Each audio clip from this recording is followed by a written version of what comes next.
你知道吗？我见过最多的傻事，就是父母拿着孩子的教育金去赌博，不是真的赌博，是比赌博还要盲目的投资。我在伯克希尔待了70多年，看过几千个投资者，其中9成9在给孩子存教育金时犯了同一个错误，买的东西自己根本看不懂，什么量化基金啊，什么衍生品啊，什么新兴赛道啊，听起来高大上，实际上是在用孩子的未来去赌自己的运气，这是我见过最不负责任的事。我告诉你，教育金和其他投资根本不是一回事，其他钱你赔了，大不了再赚，教育金你赔了，赔的是一个孩子的人生选择权。10年前你决定把教育金投进某个理财产品，10年后孩子到了该上大学的年纪，你告诉他对不起，爸妈的钱没了，这个责任谁来承担？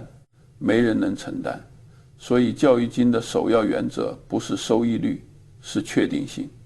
我从来不相信什么专业人士的推荐，我见过太多自称专业的人，其实就是会说话。真正的专业是什么？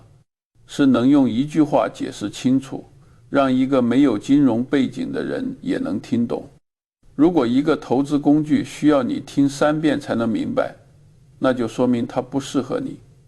记住这一点，看不懂的东西就不要碰。我在1960年代就开始思考这个问题，那时候没有那么多复杂的金融产品，父母给孩子存教育金就是存在银行或者买国债。现在呢，选择多了100倍，但是父母的困惑也多了100倍。这不是进步，这是退步。选择太多的时候，人往往会做出更差的决定。你看看现在的情况，一个普通的上班族，月薪1万块，每个月存500块给孩子的教育金。他听朋友说某个基金经理很厉害，年化收益15%，他就把钱投进去了。为什么？因为他听不懂，但他相信别人。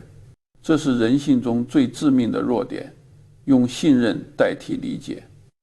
我告诉你什么叫能力圈。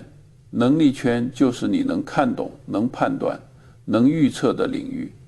一个做了20年财务的人，他的能力圈可能就是上市公司的财报；一个做了10年房产的人，他的能力圈就是房地产市场。但是大多数人在给孩子投资教育金时，根本没有能力圈的概念。他们就像一个不会游泳的人被人推进了深水区。我从不投资我看不懂的东西。1980年代互联网刚出现的时候，所有人都在鼓吹科技股，我没有买。为什么？因为我看不懂互联网的未来。后来互联网确实涨了，但我不后悔，因为我知道坚守自己的能力圈，长期来看收益会更稳定。赚钱的方式有1000种，但亏钱的方式只有一种，超出自己的能力圈去赌。教育金也是一样的道理。你要问自己一个问题，我真的看懂这个投资工具吗？不是听别人说看懂了，是你自己能不能用最简单的语言解释给一个高中生听。如果不能，那就别买。我见过太多的父母被销售人员3言2语就说动了。销售人员说得很好听，什么专业团队管理，什么风险可控，什么历史业绩优异，但是你问他一个具体的问题，他就开始用术语糊弄你。这就是信号。真正好的投资工具解释起来应该很简单。比如说你买一个指数基金，追踪沪深300，我可以用一句话解释，你的钱跟着中国最大的300家公司一起涨跌，就这么简单。你买一个国债，我也可以用一句话解释，政府向你借钱到期还本付息，就这么简单。但是你买一个结构化产品呢，可能需要10页纸才能解释清楚，那就说明这个东西不适合教育金。我在伯克希尔的投资哲学很简单，就4个字，看得懂再买。这不是什么高深的理论，这是常识，但是常识往往是最被忽视的。人们喜欢复杂的东西，因为复杂的东西听起来更专业、更值钱。但是投资的真理恰恰相反，越简单的东西往往越有效。你知道为什么巴菲特的投资组合看起来那么无聊吗？因为他只买那些他看得懂的公司。可口可乐、美国运通、伯克希尔本身的保险业务，这些都是什么？都是100年前就有的生意。但就是这些无聊的投资，让他成为了世界上最富有的人之一。而那些追求刺激、追求高收益的投资者呢，大多数都在某个地方摔过跟头。教育金的投资逻辑应该是这样的：第一，确定你需要多少钱，孩子上大学需要多少钱，这个你要算清楚，不是估算，是真的算清楚。然后倒推，现在需要投多少才能在孩子上大学的时候凑够这个数字。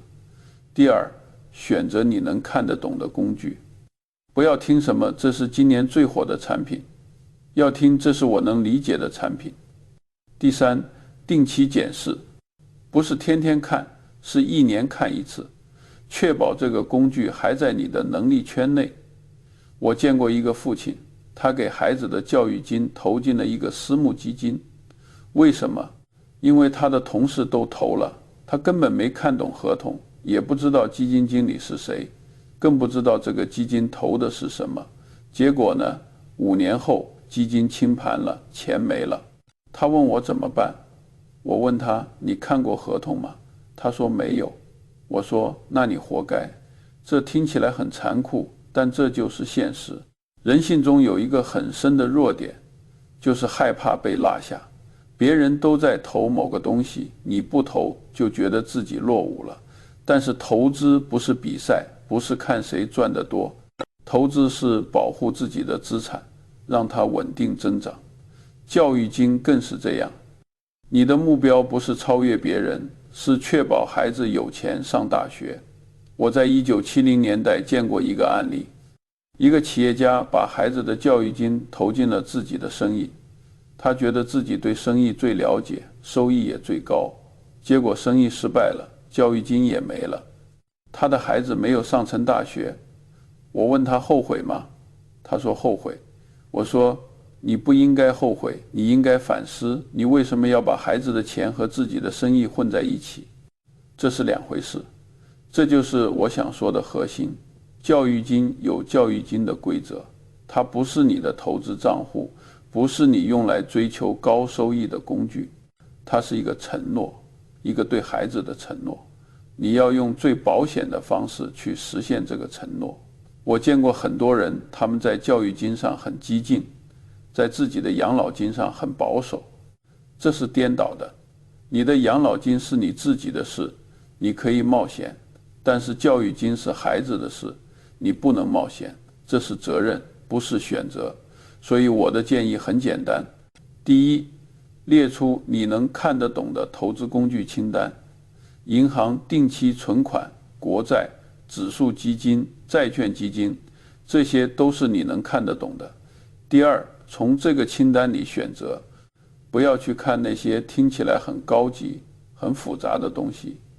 第三，定期投入，长期持有，不要试图择时，不要试图追高，就是定期投，让时间去做功夫。我告诉你，我见过最成功的教育金投资者都有一个共同点，他们都很无聊，他们不追风口，不听小道消息，就是定期投入一些简单的能看得懂的工具。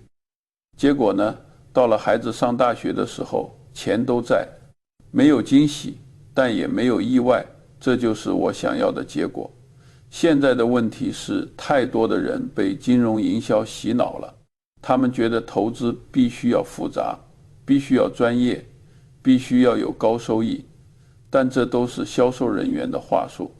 真正的投资智慧就是一句话，用你能理解的方式去实现你的目标。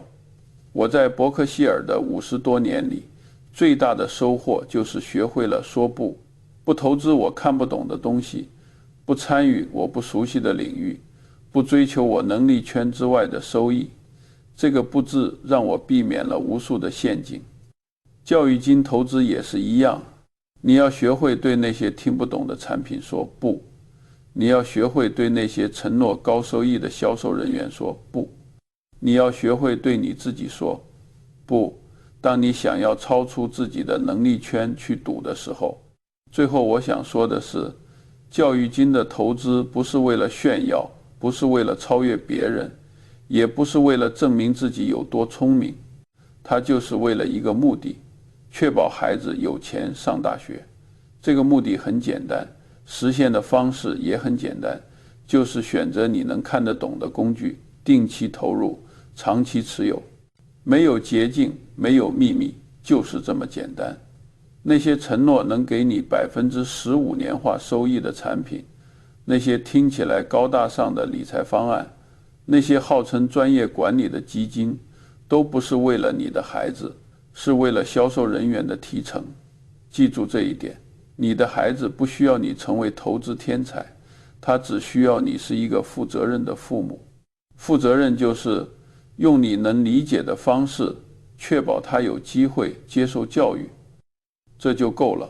所以下次有人给你推荐什么复杂的理财产品的时候，你就问自己一个问题：我看得懂吗？如果答案是不，那就别买，就这么简单。你的孩子会感谢你的谨慎。如果这些观点对你有帮助，欢迎订阅我的内容。我会继续分享这些被时间验证过的投资智慧。